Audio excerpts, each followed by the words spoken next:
Baik, Assalamualaikum warahmatullahi wabarakatuh. Jumpa lagi di sharing session pembelajaran IT Project Management bersama saya. Untuk hari ini kita akan melanjutkan materi kita sebelumnya tentang masih tentang eh, IT Project Management khususnya di time management. Jadi sekarang kita masuk ke materi terkait dengan develop schedule. Ya, develop schedule ini agak luas gitu ya, mungkin akan kita bagi menjadi 3 materi. Kita akan lihat nanti selama apa kita membahasnya gitu ya. Baik, kita mulai jadi kita akan mulai sekali lagi bahwa project schedule ini masih masuk ke tahapan planning. Jadi masuk ke tahapan planning dari project time management ya. Jadi kalau kita secara awam gitu ya, develop schedule ini ya sebenarnya ujungnya adalah nanti kita akan membuat ya yang namanya Gantt chart gitu ya. Kita bikin Gantt chart ya. Jadi kalau misalnya di sebuah kegiatan gitu ya, nah, biasanya kita bikin dalam yang paling sederhana mungkin dalam Excel gitu ya. Nah, kita biasanya bikinlah misalnya kegiatan A ini berapa lama gitu ya kita jalan, kemudian kegiatan B ini berapa lama dia jalan gitu ya. Oke. Nah, tapi kenapa kita harus membahas detail terkait dengan develop schedule gitu ya. Karena sebenarnya kalau kita ngomongin penggunaan framework PMBOK, kita ingin develop schedule ini lebih efektif dan efisien ya. Karena pada saat kami develop schedule, kita ada batasan-batasan waktu yang memang, mau nggak mau kita harus ikutin. Pertama misalnya batasan waktu, project. Kalau projeknya 3 bulan ya, ya, tentu kita harus ikutin waktunya 3 bulan. Walaupun pada saat kita, di proses ini, masing-masing aktivitas itu kalau misalnya rata, itu bisa lebih dari 5 bulan, ya berarti mau nggak mau pada saat kita mendevelop schedule, kita harus memikirkan bahwa kan tidak semua aktivitas itu jalannya, seri gitu ya.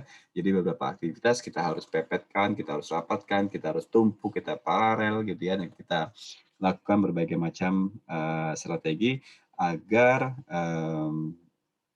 waktu yang dibutuhkan itu sesuai dengan waktu project. Oke, baik. Nah, kita, lihat, apa-apa saja proses yang ada di, develop schedule ini gitu ya. Nah, jadi kalau kita sekali lagi kita melihat dari proses ITO ya, input, terus teknik dan output ya. Nah, lebih baik kita coba melihat di output-nya bahwa kita akan mendapatkan schedule baseline ya. Jadi kita ingin membuat sebuah baseline, dari schedule. Biasanya kalau kita bikin baseline schedule, kita akan gabungkan ya, kita akan gabungkan, schedule tadi gitu ya. Jadi kalau misalnya apa, dalam Excel tadi gitu ya. Jadi dia misalnya schedule-nya seperti ini gitu ya, eee, apa, kemudian ini akan jalan berbarengan seperti itu ya. Jadi nanti kita akan biasanya sekali lagi di schedule baseline ini, ini aktivitas ya, aktivitas A, aktivitas B, aktivitas C, aktivitas D. Kalau materi-materi sebelumnya biasanya aktivitas ini kita lambangkan dengan, ID-nya WBS ya, IBS 01 misalnya aktivitas 001 seperti itu, gitu. Nah, biasanya kita gabungkan dengan, bobot pekerjaan ya, bobot pekerjaan ya, bobot pekerjaan ini, eee, pada saat kita men-define activity, nah sebenarnya dalam waktu yang sama juga sebenarnya kita bisa mendekomposisi bobot-bobot pekerjaan itu berdasarkan aktivitas-aktivitasnya. Sehingga nantinya, kita diharapkan nanti bisa membuat schedule baseline ini selain dari Gantt chart, kita juga nanti output-nya nanti bisa dalam bentuk, S-curve ya. Ini S kurva ya, ya, jadi S-curve gitu ya. antara waktu misalnya dengan, bobot pekerjaan. Jadi kalau dia waktu saja ya kita flat ya, karena kita harus menghitung bobotnya, karena ke depannya nanti kita akan mau mengontrol proyek ini, ya. Jadi tugasnya kita sebagai project manager kalau ditanya pada saat di sini, waktunya di sini kita misalnya mulainya dari sini mulai 0 bulan, 1 bulan, 2 bulan, 3 bulan, ya. Kita pada saat sudah fase di sini, gitu ya, pada saat 1 bulan, pertanyaan kan bukan hanya pertanyaannya selama 1 bulan ini, ya, berapa persen proyek ini terlaksana, ya, berapa persen proyek ini terlaksana. Jadi kita harus bisa menjawab tersebut gitu ya. Kita harus bisa menjawab, eee, oh kalau kalau di sini sudah ada bobotnya berarti misalnya di 1 bulan ini harusnya dapat 30%, di bulan kedua ini harusnya dapat 60%, kemudian di bulan ketiga ini 100%. Jadi kita bisa menjawab. Kalau ternyata apa, pekerjaan kita ini grafik ininya seperti ini, nanti ya, oh berarti di sini ada gap. Ya, jadi di sini ada, gap. Nah, nanti kita akan membahas gap ini nanti di apa, di proses untuk, kontrol schedule.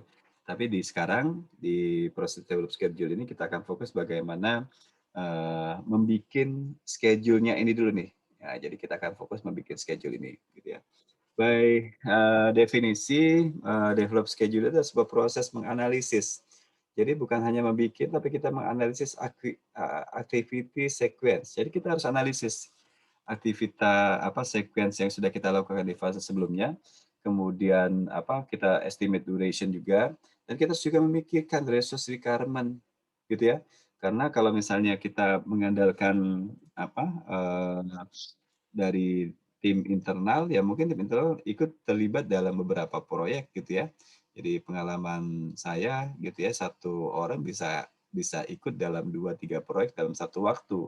Jadi ini harus kita perhatikan gitu ya, jangan sampai nanti, mmm, kualitasnya turun karena, kerjaannya orang tersebut waktunya habis gitu ya, waktunya nggak cukup sebenarnya untuk mengerjakan proyek tersebut. Jadi, kerjanya sedikit asal-asal misalnya seperti itu, gitu ya.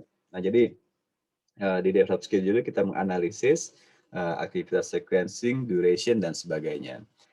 Jadi kalau kita lihat di sini, apa-apa saja ya, nah ini saya akan lewat dulu ya. Jadi akan lewat untuk critical path method ini kita akan ada satu session sendiri gitu ya.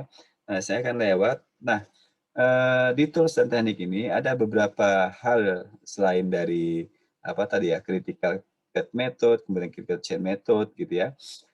Kita harus bisa menganalisis tadi, salah satunya misalnya dengan schedule compression, ya. Jadi schedule compression itu, ada 2 langkah, satu crashing, kemudian fast tracking. Jadi kalau kita bicara tentang apa, crashing, jadi crashing itu sebenarnya, shorten schedule duration. Jadi kita memperpendek. Jadi kalau tadi apa, kita punya apa, beberapa jadwal gitu ya. Jadi kalau misalnya berapa jadwal ini sudah kita tentukan, ternyata apa, selama perjalanan itu melebihi waktu yang tadi kita tentukan 3 bulan, ya berarti ada beberapa schedule yang kita harus perpendek. Misalnya schedule ini mau kita perpendek, gitu ya. Mau kita percepat jadi mau kita persingkat, gitu ya. Nah, kalau crashing ini ya berarti schedule ini kita persingkat dengan menambah jumlah orang, gitu ya. Kita menambah jumlah orang ya. Syukur-syukur mungkin setelah kita menambah jumlah orang, aktivitas ini yang tadinya misalnya waktunya, 3 hari, ini bisa selesai dalam waktu, 1 hari saja misalnya ya, dengan menambah 3 orang. Ya tentunya pada saat kita ngomongin tambah 3 orang, apa konsekuensinya? Ya konsekuensinya rupiahnya juga bertambah karena kita meng-hire 3 orang ya, seperti itu. Kemudian kita juga bisa melakukan dengan fast tracking, ya. Jadi fast tracking ini adalah, kita melakukannya yang tadinya itu secara sequence, nah ini kita lihat ini kan sequence nih, oh ini nggak sequence, mungkin sifat, relasinya, finish to start semua nih, gitu ya. Jadi setelah aktivitas E, datang aktivitas B, kemudian aktivitas C, gitu ya. Nah kalau fast tracking, nah kita mencoba untuk, yang tadinya ini sequence ya, kita coba, majukan beberapa pekerjaan, sehingga pekerjaan ini, ya bisa, ya kita bisa majukan seperti ini. Gitu ya. Jadi ada berapa fase di sini ya kita lihat gitu ya. Nah ini kan berarti ada sequence di sini ya.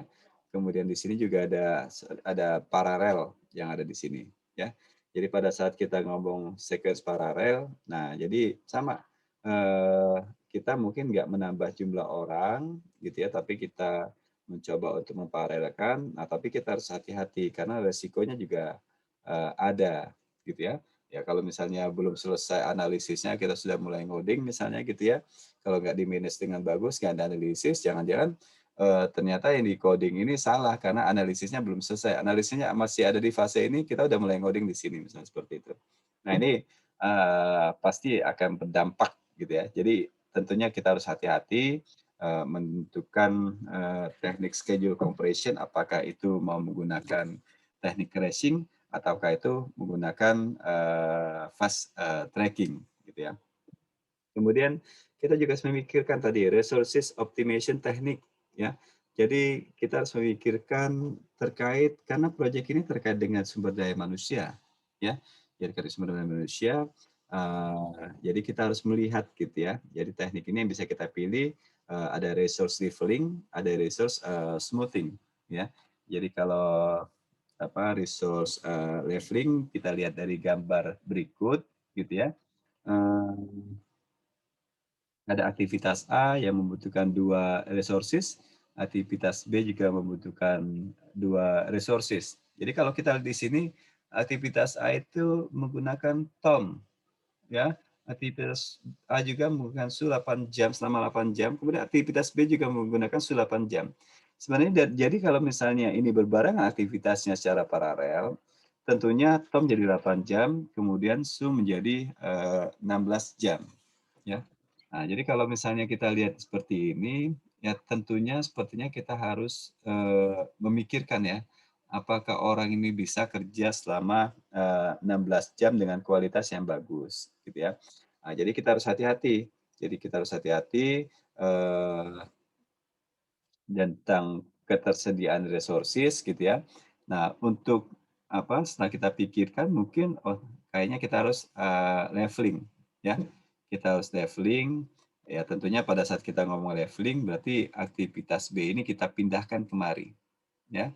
Aktivitas B ini kita pindahkan kemari, kemudian mau nggak mau aktivitas C juga akan berjalan setelah aktivitas B. Konsekuensinya apa ya? Resource leveling salah satunya adalah ada penambahan jumlah waktu. Tadi di sini hanya 2 hari gitu ya, ya di sini menjadi 3 hari gitu ya. Nah jadi teknik-teknik apa aja bisa kita lakukan untuk melakukan, untuk dalam dalam membikin, schedule gitu ya. Nah sebab saya akan skip dulu, untuk pembahasan dengan critical path method gitu ya. Jadi untuk saat ini kita akan coba, sedikit mensimulasikan gitu ya, bagaimana membikin sebuah schedule. Oke. Oke, nah ini sekarang contohnya ya, kita mengambil contoh yang sebelumnya juga gitu ya, instansi network di perusahaan ABC gitu ya. Di sini kita melihat ada beberapa, aktivitas pekerjaan gitu ya. Sekali lagi yang merah ini, adalah work package gitu ya. Jadi merah itu work package dari WBS yang kita bikin, berarti mulai dari yang sini adalah aktivitas-aktivitas gitu ya. Jadi aktivitas-aktivitas. Ya jadi ada cukup banyak aktivitas dalam proyek untuk, instalasi network gitu ya. Nah kita persingkat penjelasannya. Nah di sini untuk mempersiapkan ini kita kita coba ambil simulasi seperti ini. Bahwa di sini ada aktivitas A, B, sampai aktivitas H gitu ya. Aktivitas gitu ya. Jadi ini saya besarkan sedikit biar, oke oke kelihatan ya. Jadi ada aktivitas, A, karena ayat yang pertama dia butuh durasinya 3 hari gitu ya, kemudian ada aktivitas B ini bergantung dari aktivitas A dengan tipe relasi finish to start. Finish to start dengan, 2 ini berarti ada lag 2 hari gitu ya. Ingat ya, jadi ada lead, ada lag ya. Kalau lag itu dia apa,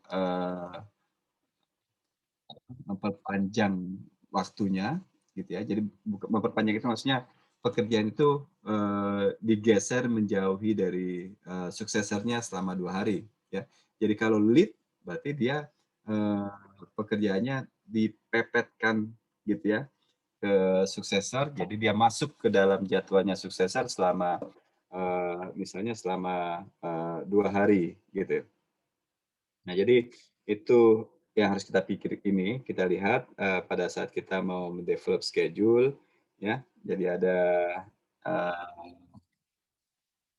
ada relasi-relasi gitu ya, ada start to start, berarti start to start itu, intinya, pekerjaan C ini bisa start karena predecessor-nya di pekerjaan A, kalau A ini udah start gitu ya. Nah, di sini ada durasi. Ya sama ya, berarti nanti di sini kalau kita lihat di sini ya, di sini ada durasi, ada relasi ya. Jadi kalian harus tentukan nanti, apa, predecessor, relasi, dan estimate duration. Seharusnya sih kalian sudah punya semua ya dari kalau yang belum punya, yang belum mengerti tentang cara estimate atau define activity bisa lihat di video-video, sebelumnya. Oke, nah kita lihat di sini. Misal aktivitas A butuh waktu 3 hari, ya sebenarnya kalau ini melambangkan hari, gitu ya, ini sederhana pakai Excel ya. Jadi, kita bisa aksir di sini. Ya, oke, berarti pekerjaan A ini memakan waktu 3 hari. Nah, kita lihat di sini.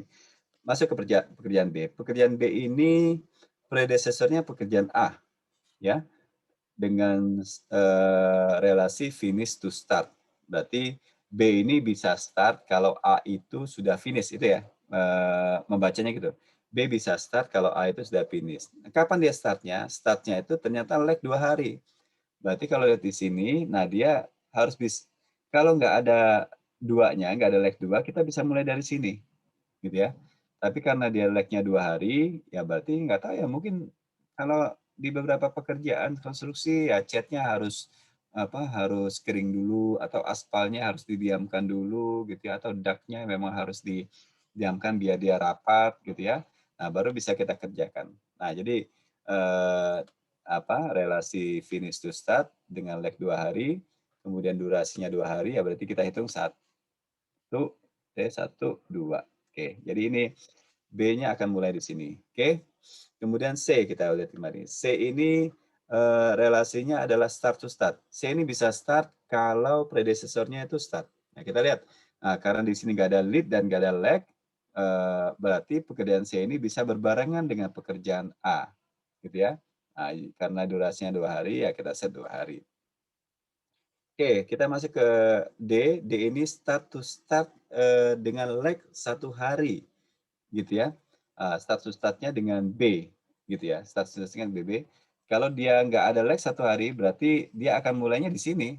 Tapi karena lag-nya itu 1 hari, nah berarti kita mulainya hanya bisa di hari ke-7, gitu ya. Karena durasinya 4 hari, ya kita tinggal, set, oh 4 hari pekerjaannya. Oke, nah ini agak tricky, yang E ini.